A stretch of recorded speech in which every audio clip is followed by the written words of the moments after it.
I will appoint a real special prosecutor to go after the most corrupt president in the history of the United States of America, Joe Biden. Senator, if former President Trump were to win, if you were to be his vice president, would you support him appointing a special prosecutor to go after his political enemies, the Bidens? Well, first of all, Kristen, I find it interesting how much the media and the Democrats have lost their mind over this particular quote.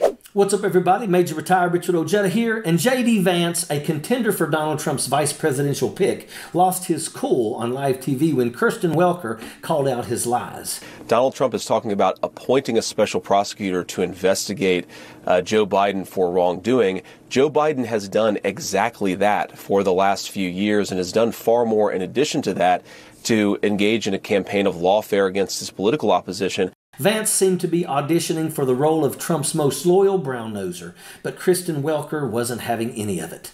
So Joe Biden didn't appoint a special prosecutor. The attorney general did that. Trump was indicted by grand juries. He was found guilty by a jury of his peers in New York. But can we just go back to the core question here? Would you support him taking such an action? It sounds like you're saying, yes, you would. The prosecution of Donald Trump in New York, which I think now is fundamentally been thrown in doubt by this immunity case, it was one of the main guys was a Department of Justice official in the Biden administration who jumped ship to join a local prosecutor's office to go after Donald Trump. And yet the DOJ told Congress, doesn't make you question the legitimacy of the prosecution, that's a problem. Well, Senator, that happens all the time. People are appointed from Washington, but the DOJ told Congress, testified this week Kristen, that it happens. Hold on, Senator. Are you really finish. saying, Kristen? Senator, let me finish my sentence. All then the time. I'll let you finish. Lies were spewing out of his nasty pie hole quicker than the last one could get cold. Kristen Welker fact-checked his lying ass about Project 2025 and its impact on women's reproductive health care, and it was epic.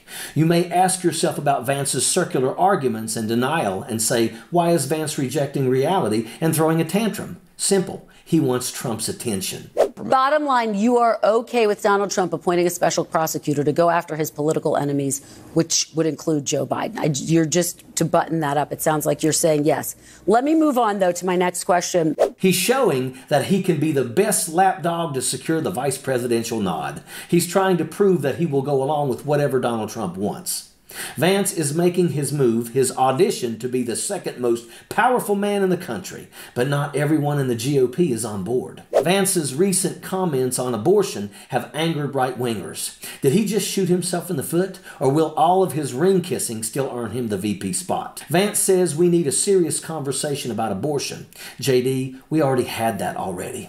We had Roe versus Wade, which protected women's rights for decades until Trump's Supreme Court picks overturned it. Now, Project 2025 threatens to take us even further back. Project 2025 is a manifesto aiming to reshape America into a theocracy, pushing a religious extremist agenda.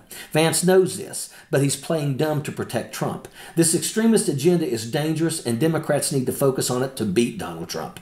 Project 2025 is a MAGA world manifesto and a vision of implementing a startlingly authoritarian form of the U.S. government. It's 900 pages long. You could Google it right now and read it. It is chock full of wildly unpopular policy proposals. You got everything from using a 19th century obscenity law to shut down all medication abortion and also maybe the mailing of all birth control, to outright outlawing pornography and throwing people in prison over it, to weaponizing the Department of Justice to be used explicitly as a kind of tool of vengeance for Donald Trump. Let me ask you specifically about Project 2025 for our viewers so that they know. It's basically a policy blueprint for a second Trump presidency. It's supported by the Heritage Foundation and other conservative groups. The Biden campaign has said Project 25, quote, should scare every single American. It would give Trump limitless power over our daily lives. What the media and the Democrats are trying to do is attach its most unpopular elements to the Trump administration. It's a 900-page document. I guarantee there are things that Trump likes and dislikes about that 900-page document. I've had to have that conversation with my 5 young children twice in the last 2 months about someone trying to shoot their grandfather. that didn't just magically happen. That's not him. That's a media-created fake Russia scenario. They ran with it for years. Even when it was disproven, they still ran with it. That environment wasn't just created by Donald Trump. Okay, but can I say, you can't blame, and everyone wants your dad to be safe. No one wants the threats against his life to happen, but you can't blame the media for those threats. There's been no evidence that's what drove those. And allows people to have a platform to call someone literally Hitler every day for 9 years, it creates it. Okay. Whether you want to believe it or not, that's a fact. But as you know, JD Vance once likened your dad to Hitler as well. He questioned if he was America's Hitler. That was Don Jr. talking to CNN's Kaitlan Collins about how the left-wing media is to blame for the assassination attempt made against his father. Despite the fact that neither assassination attempt was made by a Democrat, the narrative from Republicans and Trump supporters is that the left is to blame. Specifically, the anti-Trump rhetoric that's been coming from the left is to blame. And maybe he would have a point if, maybe, the would-be assassins self-identified as Democrats or liberals or leftist. They didn't. Or maybe he would have a point if the left-wing media had a history of encouraging or forgiving acts of violence against public officials. That's not really a thing, at least not from major media figures. I can't account for what's said on social media or on Reddit or wherever,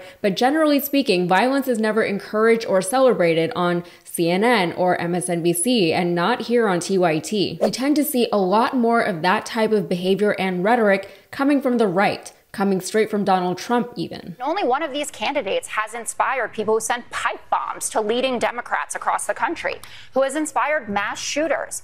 Talk about firing up the base. Donald Trump has been doing that since 2016. Remember when he said the Second Amendment people could take care of it? When he was talking about Hillary Clinton abolishing the Second Amendment and she'll get to appoint judges. He talked about, remember that congressman from Montana who body slammed a reporter and he said, he's my type.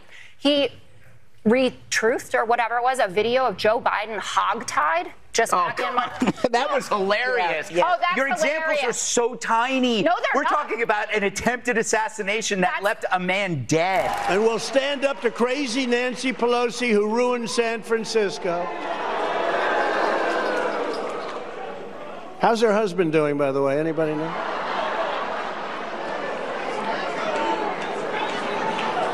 And she's against building a wall at our border, even though she has a wall around her house, which obviously didn't do a very good job.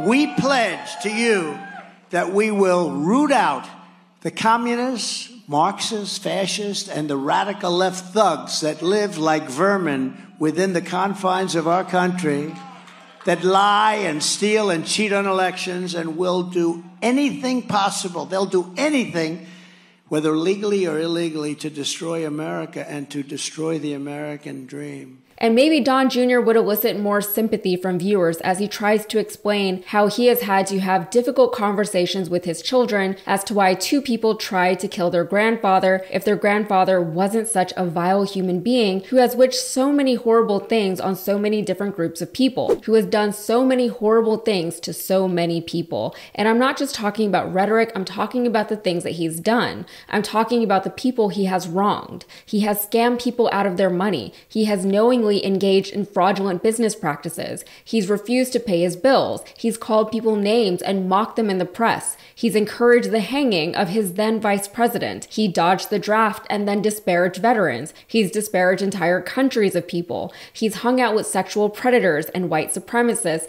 and Holocaust deniers and dictators. He's committed criminal acts of sexual misconduct against countless women. He's cheated on his wives. There are a lot of people who would hate a guy like that even before you consider the wider U.S. population who just doesn't want him to be their president. The media reporting on the things Trump himself has said and done is not the same thing as the media fear-mongering over him. Analysts describing the potentially negative impacts of his words and actions on various groups of people is not the same thing as encouraging violence against him. I'm sure for the grandkids, that is not the Trump they know, and it's not the Trump they need or deserve to know. They deserve to have a grandfather who loves them, and for all we know, know, they have a fine relationship with their grandfather. But what's interesting is that for Don Jr., who unapologetically stands behind everything his father says and does, he has to reconcile on some level that the things his father says and does are not appropriate or ideal for his own children to hear about. Not that I'm encouraging anyone to have those types of conversations with children, that is up to the parents' discretion, but they're going to have to learn about who he really is someday. But with the recent assassination attempts made against Trump, which I will say again was never encouraged by anyone that I have seen in left-wing media, the right seems to be under the impression that all criticism against Trump is an incitement to violence. They don't like when words like Hitler and fascist are used to describe Trump, even though this is going to be unnecessarily snarky, but I don't think most of them can define for you what a fascist is. Democracy got us the country we have now. Maybe it's a good thing democracy's in danger. I think you're finally getting to the point where you're about to say the quiet part out loud. 3 or 4 more videos, and I think the truth's about to come out of your mouth. But they love to use words like communist and Marxist to describe Kamala Harris. Do they know what a communist or a Marxist is? Have they ever read the Communist Manifesto? I don't know. But it doesn't matter because they think those words are scary. Not only that, but they think those words speak for themselves. So they don't need to understand the very deep and complex meanings and interpretations of those ideologies to just fling the words around as insults. And I want to be clear, I'm not endorsing any particular ideology right now. I'm not saying that Kamala Harris is or should be a communist or a Marxist. I'm just saying that people should understand the weight of their words before they say them. And I think that in this insane political landscape, words of import have largely lost their meaning. They've become watered down and simultaneously vilified, memeified to the point of semantic satiation. There will always be people who will hear something negative about someone and decide that something needs to be done about that person. There will always be those who want to be perceived as a hero, or those who want to make an impact on their society because they feel otherwise unappreciated. Presidential and celebrity assassins of the past have had some very questionable motives for doing what they did, and they rarely, if ever, make things better for the people who are left to deal with the fallout from what they've done. I don't want Donald Trump to be killed. I don't want anything bad to happen to his physical body. I just don't want to have to deal with him anymore. I would be perfectly happy if he just went away, sat somewhere, played with his grandkids, and I never had to hear anything about him ever again. But that day has not come yet. For now, he's still a presidential candidate, whether or not we think he should be. And he is still politically and socially relevant, whether or not we think he should be.